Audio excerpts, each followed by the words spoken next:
আজকের ভিডিওতে যারা মহার্ঘ ভাতা দাবি করেছেন এবং নবম বৈষম্যমুক্ত পে স্কেল দাবি করেছেন তাদের জন্য খুবই গুরুত্বপূর্ণ। ভিডিওটি মনোযোগ সহকারে প্রথম থেকে শেষ পর্যন্ত দেখবেন এবং কথাগুলো শোনার চেষ্টা করবেন। আমরা মহার্ঘ ভাতা সংক্রান্ত লেটেস্ট কিছু আপডেট তথ্য এবং কিছু যুক্তি খণ্ডন করব আজকের এই ভিডিওটির, তাই প্রত্যেকের জন্য কিন্তু ভিডিওটি খুবই গুরুত্বপূর্ণ। আপনারা দেখতে পাচ্ছেন যে সোমবার 10 ফেব্রুয়ারি 2025 এই সংবাদটি প্রকাশিত। নবম পে স্কেল মহার্ঘ ভাতার দাবি সমাধানের আশ্বাস।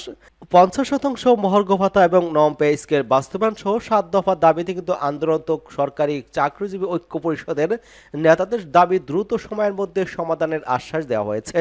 গতকাল 15 সদস্য একটি প্রতিনিধি দল প্রধান উপদেষ্টার কাছে স্মারকলিপি দিতে যান। তখন প্রধান উপদেষ্টা ব্যস্ত থাকায় তার সহকারী একান্ত সচিব সাব্বির আহমেদ তাদের এই আশ্বাস দেন।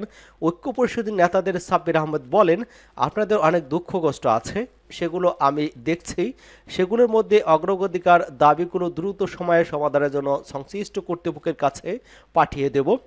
প্রধান উপদেষ্টার এপিএস সাব্বির আহমেদ গণমাধ্যমকে বলেছেন যে 11 থেকে 20তম গ্রেডের কর্মকর্তা কর্মচারীদের একটি প্রতিনিধি দল প্রধান উপদেষ্টার কাছে স্মারকলিপি দিতে গিয়েছিলেন।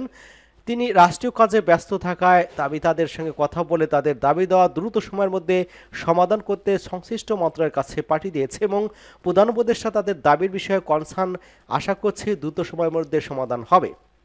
এবং বাংলাদেশ সরকারি কর্মচারী উন্নয়ন পরিষদের সাধারণ সম্পাদক এবং ঐক্য পরিষদের সমন্বয়ক আসাদুল ইসলাম বলেছেন, 2015 সালে সর্বশেষ যে পে স্কেল দেওয়া হয়েছিল, প্রতি 4 বছর পর পর যে পে স্কেল দেওয়ার কথা থাকলো সেটা কিন্তু আর হয়নি।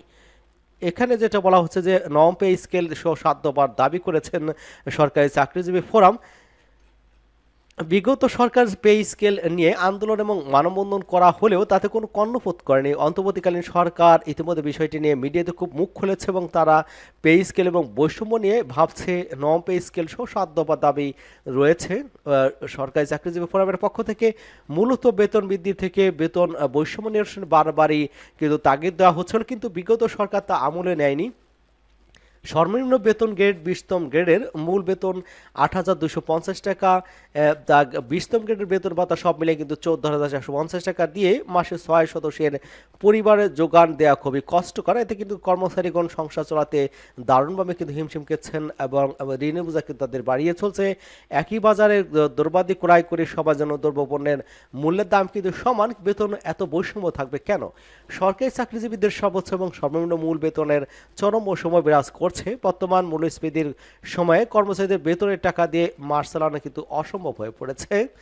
বৈষম্যটা আসলে কোথায় একটু মাথা খাটান প্লিজ। এই প্রথম গ্রেডে 78,000 টাকা, কিন্তু 20তম গ্রেডে 8,250 টাকা। এছাড়া প্রথম গ্রেডের উপরের আরও 2টি গ্রেড রয়েছে। 10 নং এর মোট পার্থক্য হচ্ছে 65,500 টাকা। অপরদিকে গ্রেড 11 থেকে 20-এর পার্থক্য মাত্র 4,250 টাকা। বৈষম্য 65,550 টাকা, 4,250 টাকা থেকে 61,250 টাকা কিন্তু এখানে চরম বৈষম্য রয়েছে। সকল ডিপার্টমেন্টের সকল পদের কর্মচারীদের পদোন্নতি থাকবে। পদোন্নতি পদ না থাকলে 5 বছর পর পর উচ্চতর গ্রেড প্রদান করতে হবে। 20টা গ্রেড সংখ্যা কমিয়ে 12টা গ্রেড করা হোক। টিফিন ভাতা উল্লেখ করে মাসে 200 টাকা পেয়ে থাকে। 200 টাকায় কয়দিন টিফিন খাওয়া যায় প্রশ্নটি সবার কিন্তু নীতি নির্ধারকের কাছে রয়ে গেছে। এবং নবম জাতীয় পে স্কেল ঘোষণা, পূর্বের ন্যায় টাইম স্কেল সিলেকশন গ্রেড পুনর্বহল, মহামান্য রাষ্ট্রপতি প্রধানমন্ত্রীর কার্যালয়ে সচিবালয়ের কর্মকর্তা কর্মচারীদের টিপটপ ভাতা প্রদান, 100 ভাগ পেনশন পুনর্বহল, পেনশন গ্র্যাচুইটি হার 1 থেকে 500 টাকা নির্ধারণের জন্য জনপ্রশাসন মন্ত্রণালয়ের কর্মকর্তা কর্মচারীদের কল্যাণে সমিতির সাধারণ সম্পাদক আবেদন করেছেন। দাবি সহ নিষ্পত্তির প্রয়োজনীয় ব্যবস্থা গ্রহণের জন্য আবেদন অনুরূপী জনপ্রশাসন মন্ত্রণালয় হতে অর্থ মন্ত্রণালয়ে প্রেরণ করা হয়েছে। নতুন চাকরি যে কেউ কেউ চাকরি ছেড়ে দিচ্ছে, কারণ যে নিচের গ্রেডে 11 থেকে 20 গ্রেডে চাকরি করে সংসার চালাতে পারছে না। বর্তমান বাজারের সাথে সঙ্গতি রেখে বেতন ভাতাতে প্রদান করা না হলে কিন্তু অনেক সরকারি চাকরি অনাদ্যহারের থাকবে, আবার কেউ কেউ আত্মহনের পথও বেছে নেবে। এমত অবস্থায় সরকার বর্তমান পরিস্থিতি কিন্তু বিবেচনা নিয়ে জাতীয় পে স্কেল ঘোষণার ইঙ্গিত দিয়েছে। সম্প্রতি প্রেস কার্যালয়ে মানববন্ধন হয়ে গেল এবং ইতিমধ্যে কিন্তু প্রেস সচিব উপসচিব ইতিমধ্যে কিন্তু প্রধান উপদেষ্টা এফিসির সাথে সাক্ষাৎ করেছে এবং তিনি আশ্বাস দিয়েছেন যে এই দাবি দেওয়া মেনে নেওয়া হবে।